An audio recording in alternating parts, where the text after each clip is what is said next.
অৰুণাচলী সুৰা জব্দ অসম অৰুণাচল সীমান্তত আবকাৰী বিভাগে চলোৱা এক অভিযানত জব্দ কৰা হৈছে 50,000 টকাৰ অৰুণাচলী সুৰা। ৰঙাপৰা আবকাৰী বিভাগে অভিযান চলাই জব্দ কৰে চোৰাংভাৱে সৰবৰাহ কৰা এই অৰুণাচলী সুৰাৰ কাৰ্টনসমূহ। ৰঙাপৰালৈ কঢ়িয়াই অনা হৈছিল 12 কাৰ্টন অৰুণাচলী সুৰা। আবকাৰী বিভাগে লাভ কৰা তথ্যৰ ভিত্তিত আজি এই অভিযান চলোৱা হয়।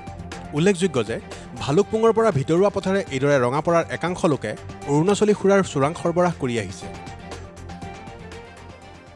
আচ্ছা হয়, আমি আজি মানে নহয়, একচুৱেলি আমি আজি বহু দিনৰ পৰা এটা খবৰ পাই আছিলোঁ যে এনেকৈ ৰঙাপৰাৰ ভিতৰুৱা অঞ্চলৰ কিছুমান মানুহে অৰুণাচলৰ ভালুকপুঙৰ পৰা অৰুণাচলৰ সুৰা মানে ভিতৰৰ ৰাস্তা দি পেলাই লৈ গৈ আছিলে।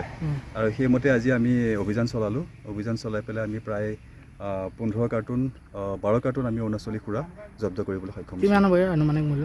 ইয়াৰ আনুমানিক মূল্য অসমৰ মূল্য হিচাপে 50,000 টকা হ'ব। 50,000 টকা।